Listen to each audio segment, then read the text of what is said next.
आनंद मठ। आनंद मठ और ऋषियों की अनमोल धरोहर को संजोएं।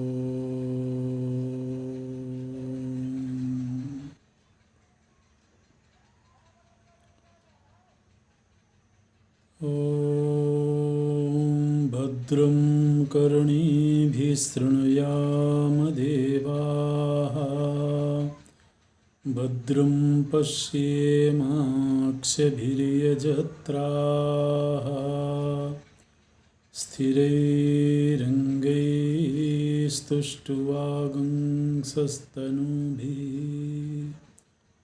व्यशेम देवहितं यदायुः। स्वस्ति न इन्द्रो वृद्धस्रवाः, स्वस्ति नः पूषा विश्ववेदाः, स्वस्ति नस्तार्क्ष्यो अरिष्टनेमिः, स्वस्ति नो बृहस्पतिर्दधातु। ॐ शान्ति शान्ति शान्तिः।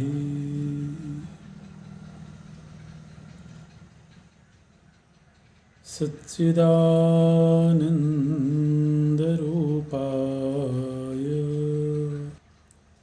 विश्वोत्पत्त्यादिहेतवे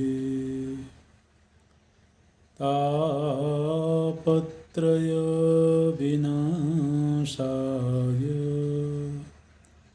श्रीकृष्णाय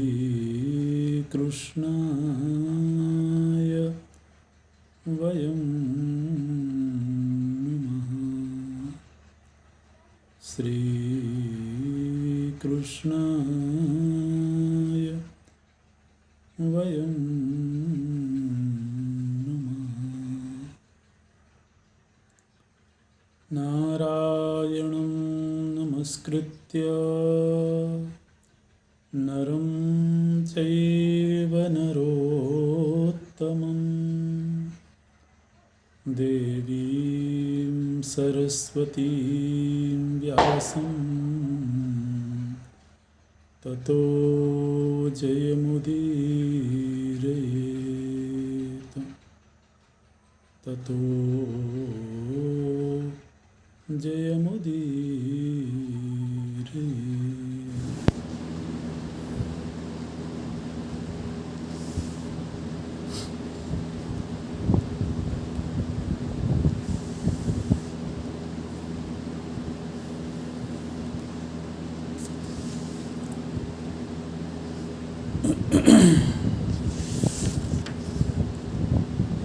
प्रश्नोत्तर के इस प्रसंग में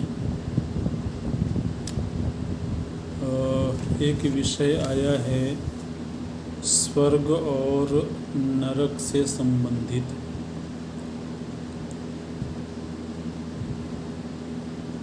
आमतौर पर हमारे सनातन परंपरा में जब भी किसी की मृत्यु होती है तो ये कहा जाता है कि उनका स्वर्गवास हो गया।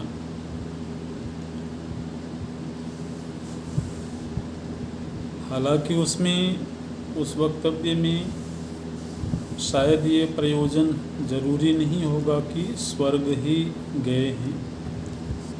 स्वर्गवास एक तरह से मृत्यु का पर्यायवाची बन गया। और लोगों की दृष्टि से स्वर्ग चूँकि श्रेष्ठ लोक माना गया है, इसलिए सभी के प्रति एक शुभेच्छा होती है कि शुभ लोकों को ही उस जीव ने प्राप्त किया होगा। तो इसलिए एक आम प्रचलन में ये बात आ गई कि किसी का भी शरीर पूरा होने पर स्वर्गवासी कहा जाता है। ऐसा कर्म सिद्धांत की दृष्टि से जरूरी नहीं है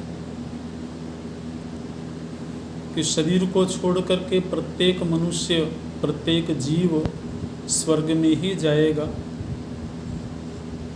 कुछ विशिष्ट प्रकार के कर्म जब करता है व्यक्ति, तभी वह स्वर्ग का अधिकारी बनता है। किस प्रकार के कर्मों को करने से स्वर्ग में जाने का अधिकार प्राप्त होता है, इसका तो हमारे पुराणों में जगह जगह पर बहुत विस्तार से प्रसंग आया है। यहाँ पर भी कुछ प्रसंग हैं, 2-4 श्लोक ही देखते हैं। एक प्रसंग ये है कि किस प्रकार के कर्मों को करने से व्यक्ति स्वर्ग में जाता है अथवा नरक में जाता है। ये विचार करना इसलिए भी ज़रूरी है क्योंकि यदि इसी शरीर में रहते हुए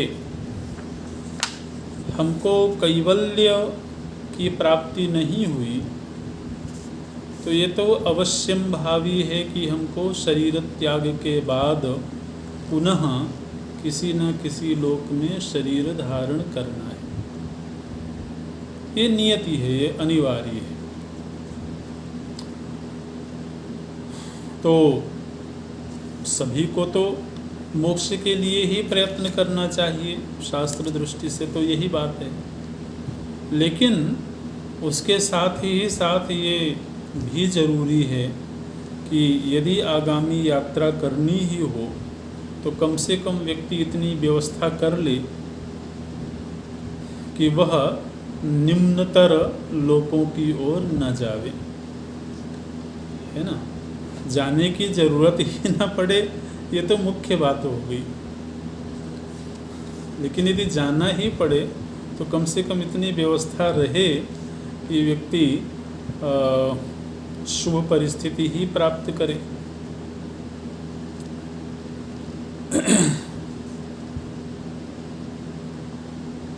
तो बोलते हैं यहाँ पर, बोले गुरुवर्थम अभयार्थम वा वर्जयित्वा युधिष्ठिर ये नृतम कथयन्ति स्म ते वै निरयगामिनः। बोले गुरु की भलाई के लिए अथवा दूसरों के प्राण रक्षा के लिए यदि कोई व्यक्ति झूठ बोलता है तब तो उसे झूठ बोलने का पाप नहीं लगेगा। लेकिन यदि इन 2 प्रसंगों को छोड़ करके अन्य किसी भी प्रकार से झूठ बोला जाए तो वह नरकगामी होता है। अच्छा,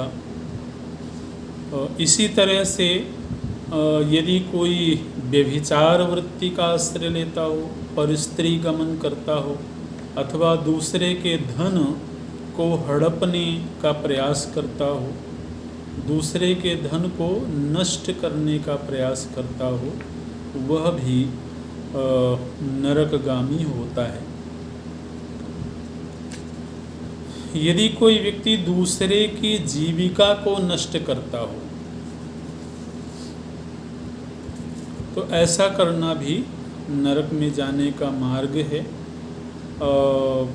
किसी का घर उजाड़ने का प्रयत्न करता हो, पति पत्नी में फूट डालने का कार्य करता हो अथवा मित्रों में किसी प्रकार का विरोध पैदा करने का कार्य करता हो, वह भी ते वै निरयगामिनः। निरय का अर्थ होता है नरक। वृत्तिच्छेदम गृहच्छेदम दारच्छेदम च भारत मित्रच्छेदम तथाशायाः ते वै निरयगामिनः। चुगलखोरी करता हो कोई, कुल धर्म कुल मर्यादा को नष्ट करने का प्रयास करता हो, मित्रों के द्वारा किए गए उपकार को भुला देता हो, प्रत्युपकार न करता हो, वह भी निरयगामिनः निरयगामी होता है। जो व्यक्ति पाखंड का आश्रय लेता है, पाखंडाः दूषकाश्चैव समयानां च दूषकाः ये प्रत्यवसिताश्चैव ते वै निरयगामिनः। यदि किसी ने संन्यास ले लिया हो और संन्यास लेने के बाद पुनः गृहस्थाश्रम में चला जाए तो वह भी नरकगामी होता है, ऐसे बोलते हैं। अच्छा,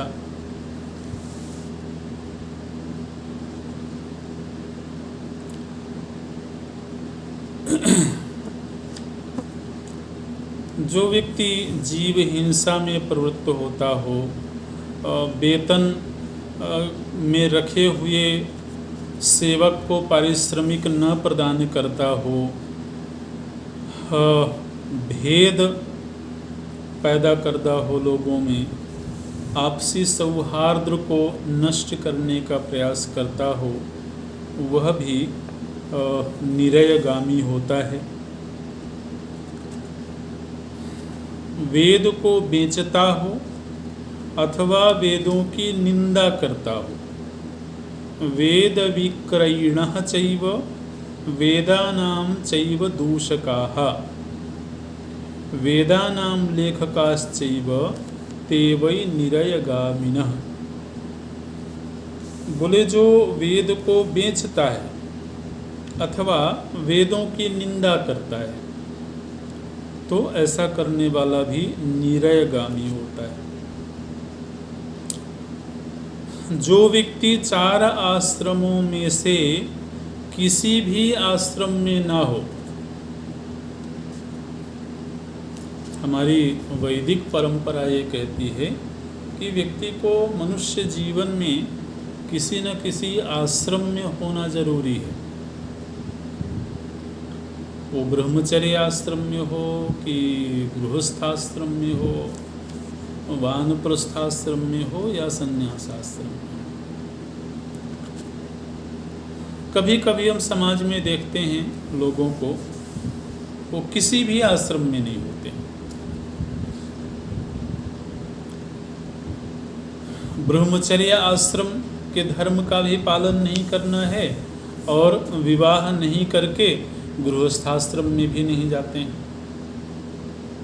लेकिन उसके साथ ही वानप्रस्थ अथवा संन्यासाश्रम में भी नहीं जाते हैं।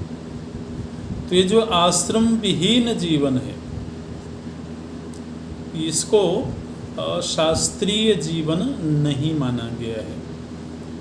तो बोलते हैं चातुराश्रम्य बाह्याश्च, जो चारों आश्रम से बाहर है, श्रुति बाह्याश्च ये नराः, और श्रुति की बनाई हुई मर्यादाओं से बाहर है, विकर्मभिश्च जीवन्ति ते वै निरयगामिनः। तो ऐसे लोग भी निरयगामी होते हैं। अच्छा, बोलते हैं यदि कोई ब्राह्मण होकर के केश अथवा विष का विक्रय करता हो तो ऐसा करने वाले भी निरयगामी होते हैं।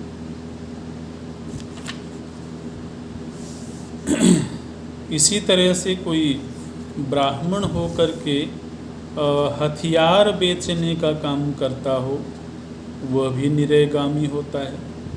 दूसरों के रास्ते में पत्थर, कांटे अथवा गड्ढे खोद देता हो तो ऐसा व्यक्ति भी निरयगामी होता है। जो व्यक्ति अपने अध्यापक को, सेवक को तथा अपने भक्त को बिना किसी अपराध के ही त्याग देता हो, ये बोलते हैं। उपाध्यायांश्च भृत्यांश्च भक्तांश्च भरतर्षभ ये त्यजन्ति अविकाराः ते वै निरयगामिनः। उन्हें भी निरयगामी होना पड़ता है। अच्छा जी, अब स्वर्गगामी कैसे हुआ जाता है? स्वर्गलोकस्य भागिनः वक्ष्यामि। स्वर्गलोक में जाने के लिए किस प्रकार के कर्म किए जाते हैं तो उसका वर्णन करते हैं। बोलते हैं कि जो देवताओं का पूजन तो करता हो, धार्मिक कार्य तो करता हो, लेकिन ब्राह्मणों का अपमान करता हो, वह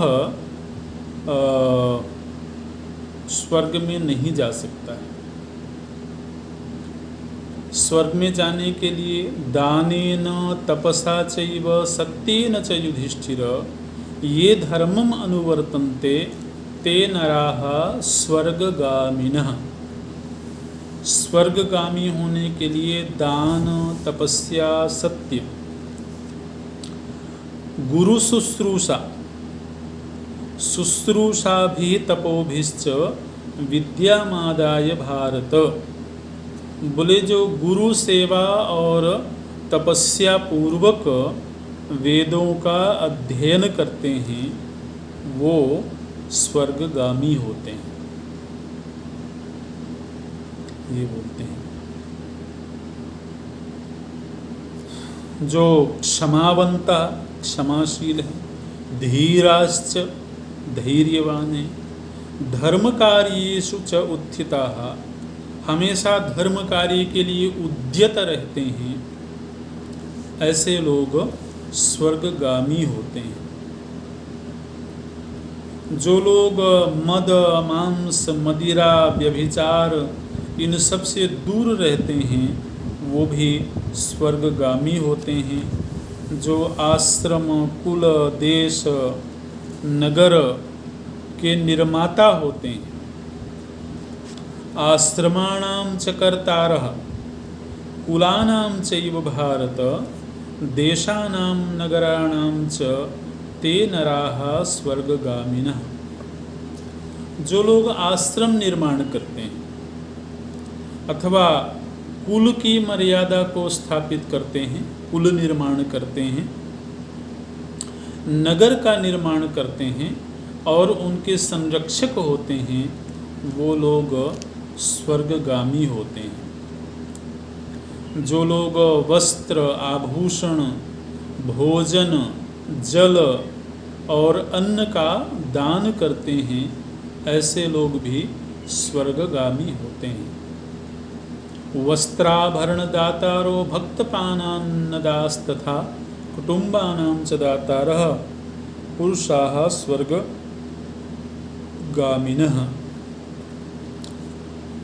जो लोग जितेंद्रिय होकर के माता पिता की सेवा करते हैं, मातरम पितरम चैव शुश्रूयन्ति जितेंद्रियाः,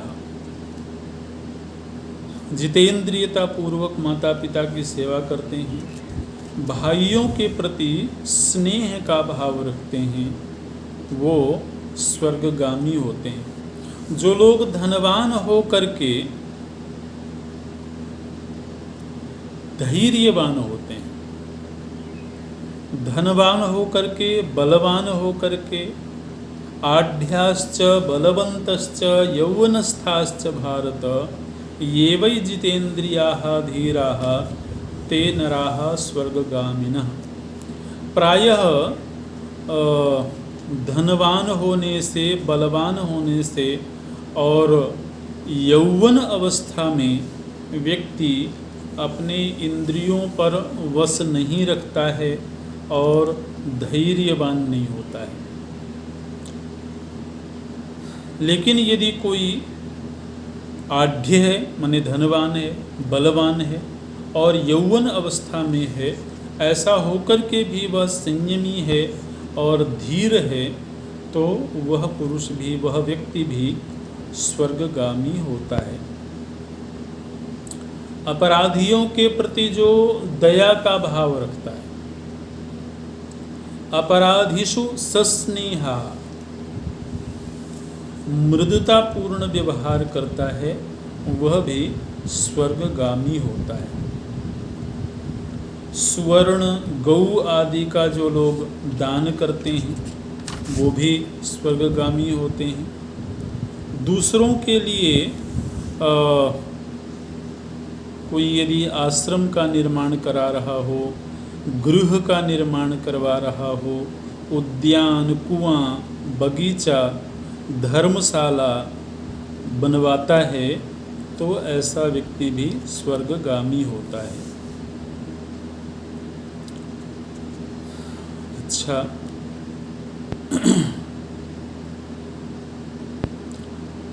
तो इस तरह से कुछ प्रसंग देखा हम लोगों ने कि स्वर्ग गमन और नरक गमन के क्या क्या कर्म हैं, क्या क्या हेतु हैं।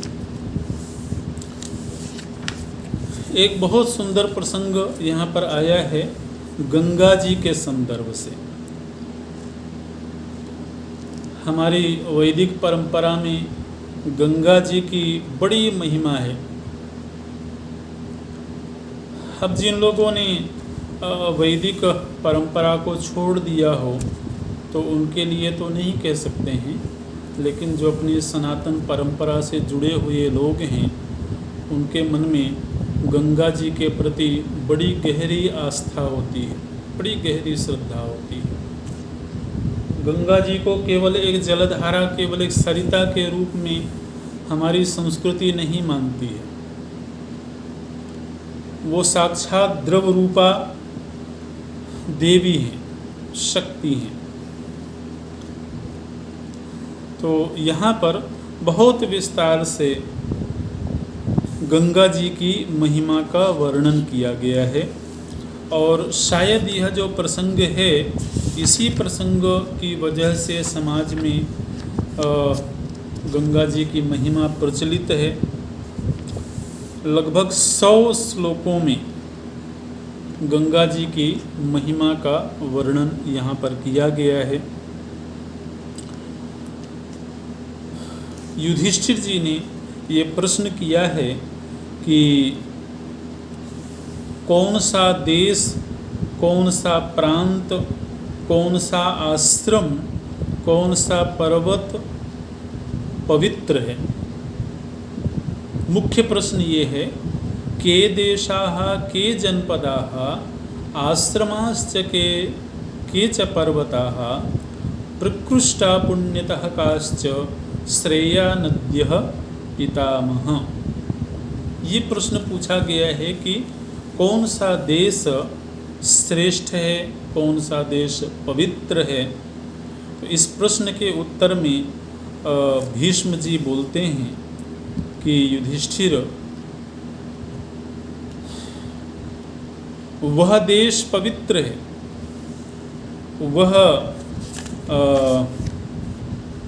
वह जनपद पवित्र है, वह आश्रम पवित्र है, वह पर्वत पवित्र है जो गंगा जी के तट पर है। जहाँ पर गंगा जी का प्रवाह है, वो स्थान, वो भूमि, वो पर्वत सर्वथा परम पवित्र है। देखिए क्या बोलते हैं, ते देशास्ते जनपदाः ते श्रमास्ते च पर्वताः येषां भागीरथी गंगा मध्ये नैति सरिद्वराः। जहाँ पर गंगा जी प्रवाहित होती हैं वह स्थान हर प्रकार से पवित्र है। फिर बोलते हैं कि गंगा जी का सेवन करने से जिस तरह की पवित्रता आती है मनुष्य के जीवन में, उसका मैं वर्णन करता हूँ। बोलते हैं तपसा ब्रह्मचर्येण यज्ञैस्त्यागेन वा पुनः गतिम ताम न लभेत जंतु गंगाम संसेव्यायाम लभेत। बोले कि तपस्या, ब्रह्मचर्य और यज्ञ से भी जिस गति की प्राप्ति नहीं होती है, उस गति की प्राप्ति गंगा जी का सेवन करने से होती है। देखिए, ये विचार हमारे समाज में बहुत प्रचलित हैं। क्या बोलते हैं यहाँ पर? बोले स्पृष्टानि येषां गांगेयैः तोयैर्गात्राणि देहिनां न्यस्तानि पुनः तेषां त्यागः स्वर्गात् विधीयते। बोले जिन देहधारियों के शरीर गंगा जल से भीगते हैं अथवा मृत्यु हो जाने पर जिनकी अस्थियों को गंगा जी में डाल दिया जाता है, उन्हें स्वर्ग की प्राप्ति होती है, ये बोलते हैं। सर्वाणि येषां गांगेयैः तोयैः कार्याणि देहिनां गां त्यक्त्वा मानवा विप्राः दिवि तिष्ठन्ति ते जनाः।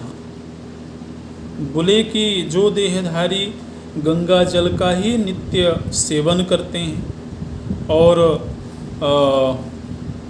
उनके देह अथवा उनके अस्थियों को गंगा जल में ही विसर्जित कर दिया जाता है, फिर वो नित्य स्वर्ग में ही वास करते हैं। यहाँ तक कि जिन्होंने जीवन के आरंभ में पाप कर्म किए हों और फिर बाद में वो गंगा जी का सेवन करने लगे, तो वो उनके जो पाप हैं वो पवित्र हो जाते हैं, धुल जाते हैं, ये बोलते हैं। गंगा जी के पवित्र जल में स्नान करने से जिनका अंतःकरण धुल गया है, उनके जीवन में पुण्य की वृद्धि होती है और उनको सैकड़ों यज्ञ करने के समान पुण्य की प्राप्ति होती है। देखिए, बड़ी सुंदर बात बोलते हैं। बोले यावदस्ति मनुष्यस्य गंगा त्वयेषु तिष्ठति तावद वर्ष सहस्राणि स्वर्गलोके महीयते। बोले मनुष्य की हड्डी, मनुष्य की अस्थि जितने समय तक गंगा जी के जल में रहती है,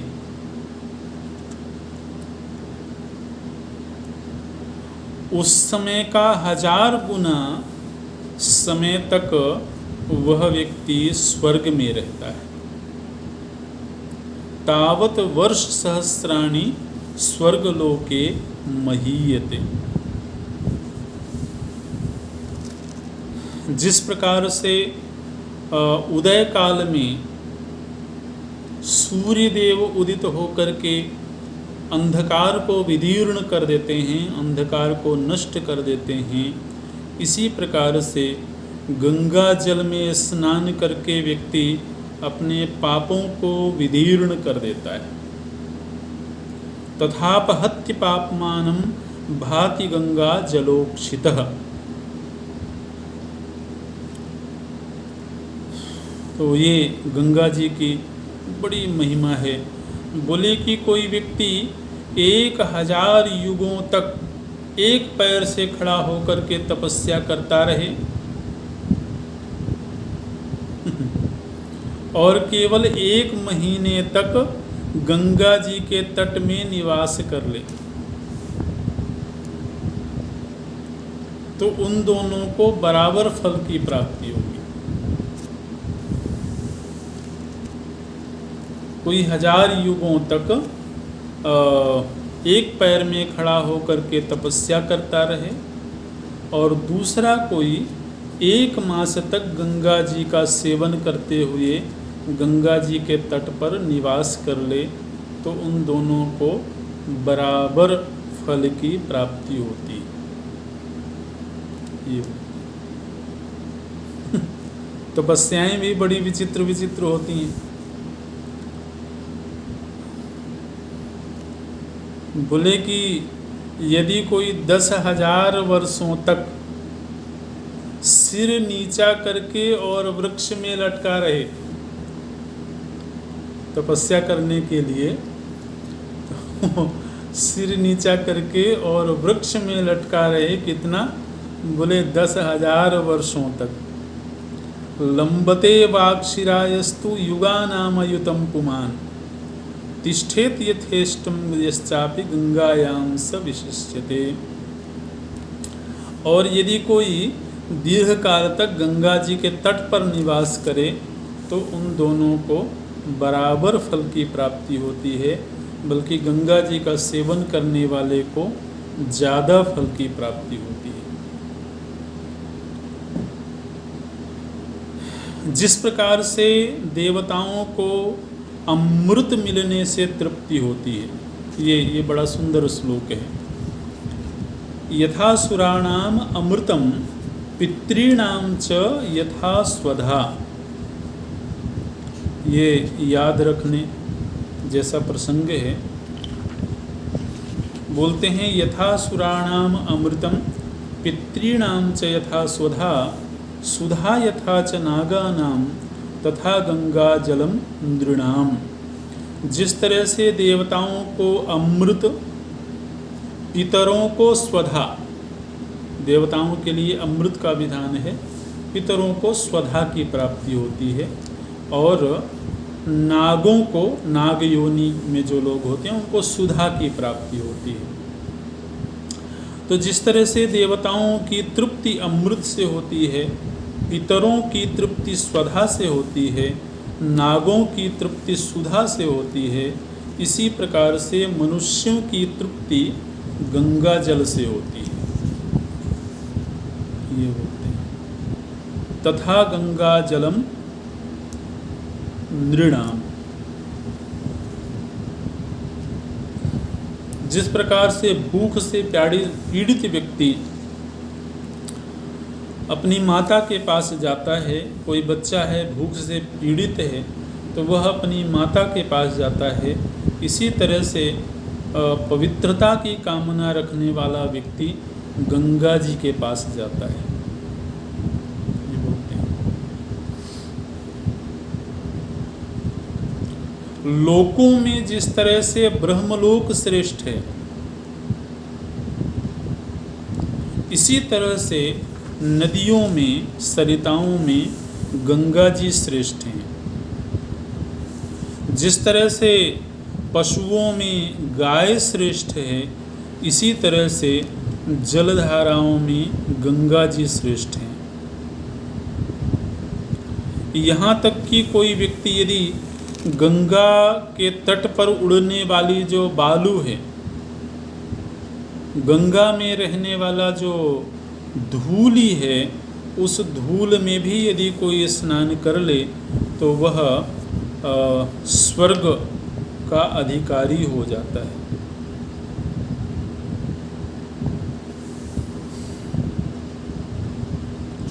गंगा जी की तरंगों से स्पर्श करते हुए जो वायु का प्रवाह होता है, उस वायु का यदि किसी के शरीर में स्पर्श हो जाए तो उससे भी उसके पाप नष्ट हो जाते हैं। जो व्यक्ति गंगा जी का दर्शन करता है अथवा गंगा जी के जल का स्पर्श करता है अथवा जल के भीतर जाकर के मज्जन करता है, स्नान करता है, तो वह अपनी 7 पीढ़ियों को पवित्र करता है। जो पुरुष गंगा जी के महात्म्य को सुनता है, देखिए कितनी महिमा बताई गई है। बोलते हैं कि जो गंगा जी के महात्म्य को सुनता है अथवा गंगा स्नान की अभिलाषा रखता है, गंगा स्नान किया नहीं है लेकिन गंगा स्नान करने की अभिलाषा रखता है मन में, उनका दर्शन करना चाहता है,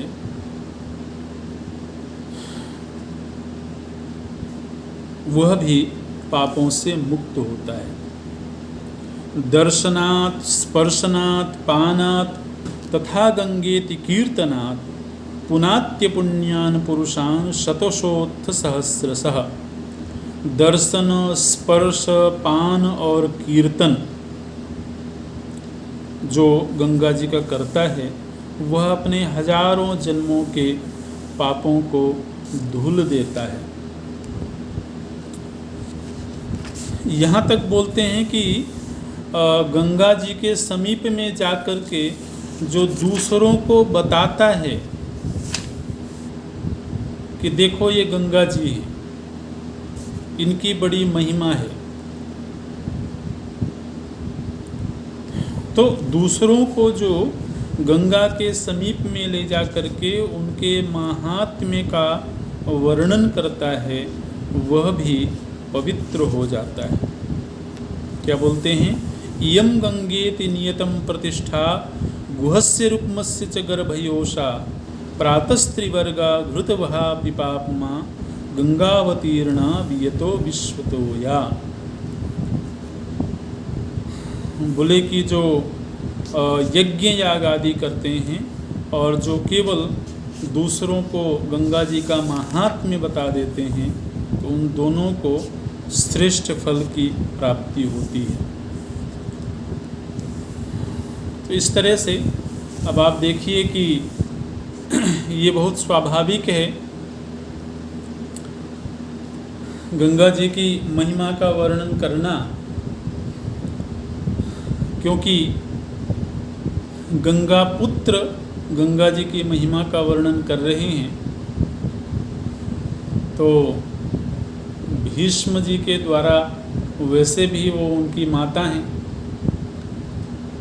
तो माता की जितनी महिमा का गायन किया जाए उतना ही कम मालूम पड़ता है। तो एक तो माता होने के नाते और दूसरे वो जगन माता हैं, लोक माता हैं, तो इस नाते से भी उनकी बड़ी महिमा का वर्णन भीष्म पितामह करते हैं। बड़ी श्रद्धा है गंगा जी के प्रति। तो ये एक गंगा जी की महिमा का प्रसंग है। फिर एक प्रसंग आया जहाँ पर युधिष्ठिर जी पूछते हैं कि क्षत्रियो यदि वा वैश्यः शूद्रो वा राजसत्तम ब्राह्मण्यं प्राप्नुयात् येन तन्मे व्याख्यातुमर्हसि। बोले यदि कोई क्षत्रिय, वैश्य अथवा शूद्र वर्ण में हो और वह इसी जीवन में ब्राह्मणत्व को प्राप्त करना चाहता हो तो उसे क्या करना चाहिए, ये प्रश्न करते हैं। ब्राह्मण्यं प्राप्नुयात् येन तन्मे व्याख्यातुमर्हसि।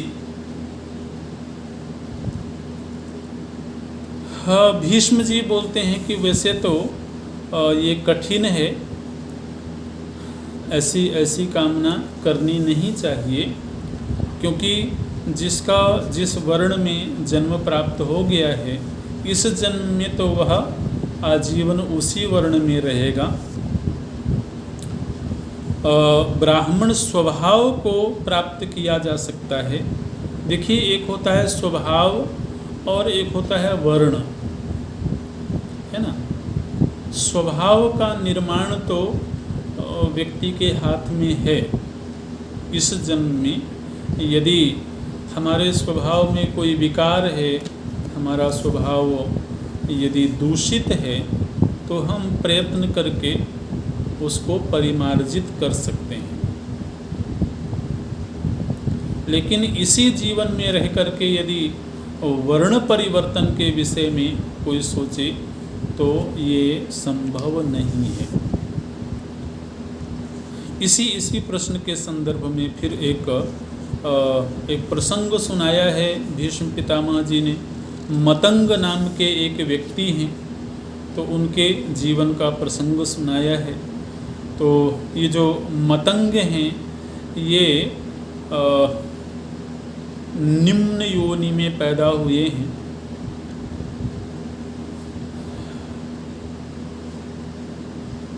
उनको ब्राह्मणत्व की कामना है,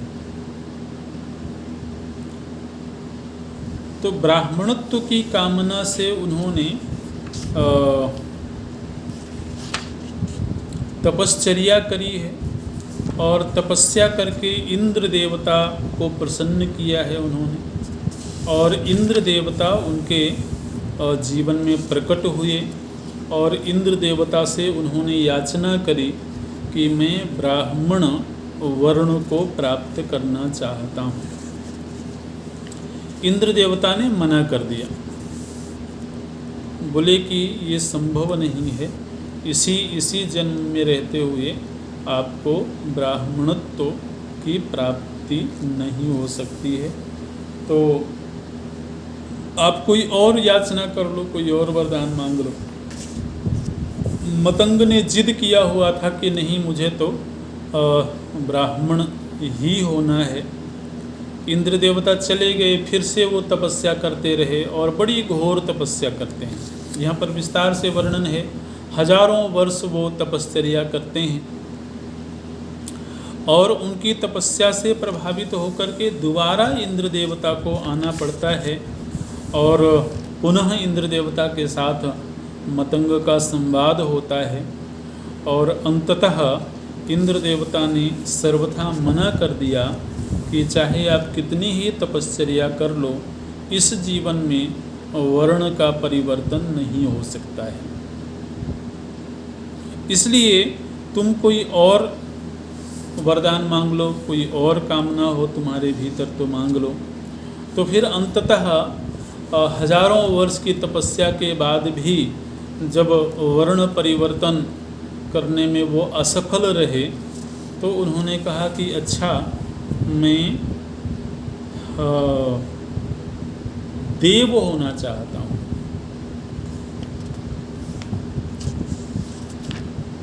मैं अदृष्ट रह करके, लोगों की नज़र से अदृष्ट रह करके और देव योनि को प्राप्त करना चाहता हूँ, इस तरह का उन्होंने मांगा है। तो इंद्र देवता ने वो वरदान दे दिया, बोले कि हाँ, आपने जितनी तपस्या करी है उस तपस्या के अनुसार आपको देवत्व की प्राप्ति तो हो सकती है। इस तरह से तो ये एक वर्ण के, कई बार समाज में चर्चा होती है इस विषय को लेकर के कि यदि व्यक्ति के कर्म बदल जाएं तो कर्म बदल जाने से व्यक्ति के वर्ण में भी परिवर्तन हो सकता है। इस पर बड़ी चर्चाएं होती हैं, कई बार विवाद भी होता है, लेकिन शास्त्र की दृष्टि से ही किसी विषय पर विचार करना चाहिए। अच्छा, फिर एक प्रसंग आया है पूज्य पुरुषों के संदर्भ से। देवर्षि नारद और भगवान कृष्ण के बीच ये संवाद है, जिस संवाद में एक बार देवर्षि नारद जी पूजा कर रहे थे। भगवान कृष्ण उपस्थित हुए और उस समय देवर्षि नारद भगवान कृष्ण की पूजा नहीं कर रहे थे। तो भगवान कृष्ण ने देवर्षि नारद जी से पूछा कि हे देवर्षि, आप किसका वंदन कर रहे हैं, आप किसका पूजन कर रहे हैं? तो उस समय पर देवर्षि बोलते हैं कि मैं श्रेष्ठ पुरुषों का वंदन कर रहा हूँ। पूजनीय जो पुरुष हैं उनको मैं नमस्कार कर रहा हूँ। तो भगवान कृष्ण ने पूछा देवर्षि नारद जी से कि नारद जी, आपकी दृष्टि में कौन पूज्य हैं, आप किसको पूज्य मानते हैं, उनका जरा परिचय दीजिए। तो देवर्षि नारद जी बोलते हैं कि जो लोग नित्य देवताओं को प्रणाम करते हैं, देवताओं का नाम भी यहाँ पर लिया, वरुणम वायुमादित्यम पर्जन्यम जात वेदसम स्थाणुम स्कंदम तथा लक्ष्मीं विष्णुं ब्रह्माणमेव च वाचस्पतिं चंद्रमसमपः पृथ्वीं सरस्वतीं सततं ये नमस्यन्ति तान् नमस्याम्यहं विभो। बोले जो निरंतर हमेशा प्रतिदिन भगवान विष्णु, लक्ष्मी जी, कार्तिकेय, पर्जन्य, अग्नि, वायु, आदित्य, सरस्वती, पृथ्वी, इन सबको प्रणाम करते हैं, ऐसे पुरुष प्रणम्य हो जाते हैं, ऐसे पुरुष वंदनीय हो जाते हैं। जिनके जीवन में तपस्या है, जो वेदों के ज्ञाता हैं और वेदोक्त धर्म में ही रहते हैं, ऐसे पुरुष पूजनीय होते हैं और ऐसे पुरुषों का मैं पूजन करता हूँ। देवर्षि नारद जी ये बात बोल रहे हैं। बोले तपोधनान वेद विदो नित्यम वेद परायणान महारहान वृष्णिशार्दूल सदा संपूजयाम्यहम्। वेदों का अध्ययन करना विधिवत, गुरु सेवा करते हुए और ब्रह्मचर्य वृत्ति पूर्वक वेदों का अध्ययन करना, ये तो हमारे वैदिक परंपरा में बहुत उत्तम कार्य माना गया है, बहुत पूज्य कर्म माना गया है। देवर्षि नारद जी बोलते हैं कि ऐसे लोग वंदनीय होते हैं और मैं उनकी वंदना करता हूँ। बोले जो भोजन करने से पहले देवता को अर्पित करते हैं,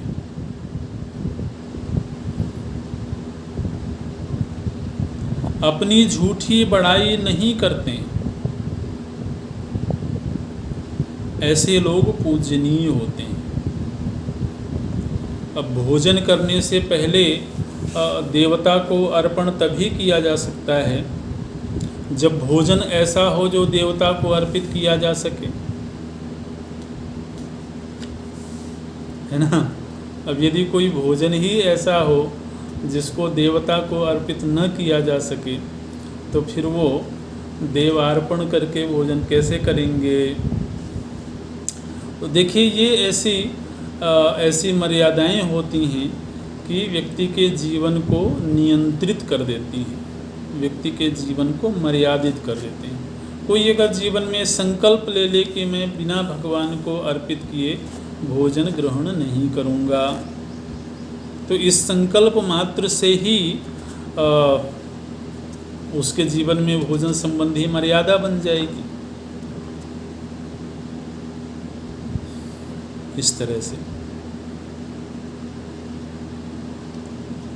जो लोग फल मूल खा करके और तपस्या में संलग्न रहते हैं, तपस्या रत रहते हैं, अपने लिए बहुत ज़्यादा संग्रह करके नहीं रखते हैं, ऐसे लोग भी वंदनीय होते हैं, पूजनीय होते हैं। जो लोग माता पिता, कुटुंबीजन और सेवकों के भरण पोषण में संलग्न रहते हैं, अतिथि सेवा का व्रत लेते हैं, अन्न का दान करने का भाव रखते हैं, ऐसे लोग भी वंदनीय होते हैं, पूजनीय होते हैं।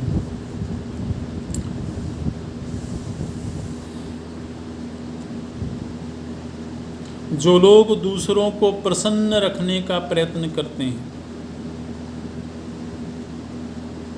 और मुख्य रूप से गुरु प्रसादे स्वाध्याये यतन्तो ये स्थिरव्रताः शुश्रूषवोन सूयन्तः तान् नमस्यामि यादव। देवर्षि नारद जी बोलते हैं, जो गुरु को प्रसन्न रखने की चेष्टा करते हैं, जो अपने लिए हुए व्रत का त्याग नहीं करते हैं, जो गुरुजनों की सेवा करते हैं और किसी में किसी प्रकार का दोष दर्शन नहीं करते हैं, ऐसे लोग भी पूजनीय होते हैं। मैं उनका पूजन करता हूँ। गुरुकुल में रह कर के जो भिक्षा से जीवन निर्वाह करते हैं, ऐसे लोग मेरी दृष्टि में प्रणम्य होते हैं।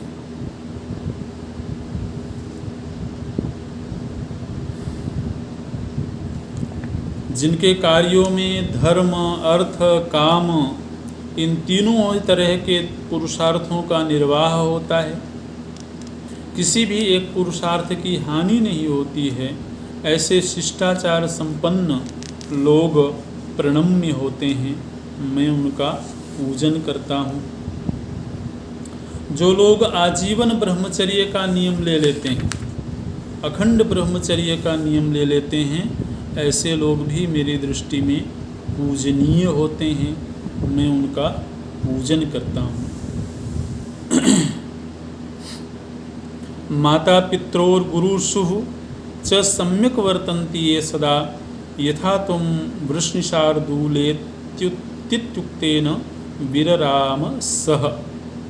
बोलते हैं कि जो माता पिता और गुरु के प्रति न्यायपूर्ण बर्ताव करते हैं, ऐसे लोग मेरी दृष्टि में पूजनीय होते हैं।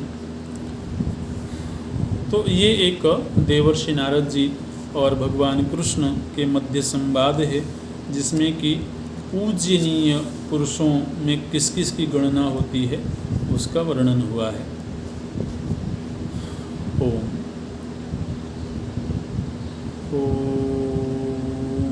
पूर्णमदः पूर्णमिदं पूर्णात् पूर्णमुदच्यते पूर्णस्य पूर्णमादाय पूर्णमेवावशिष्यते। ओम शांति शांति शांति। हरि ओम श्री गुरुभ्यो नमः। हरि ओम।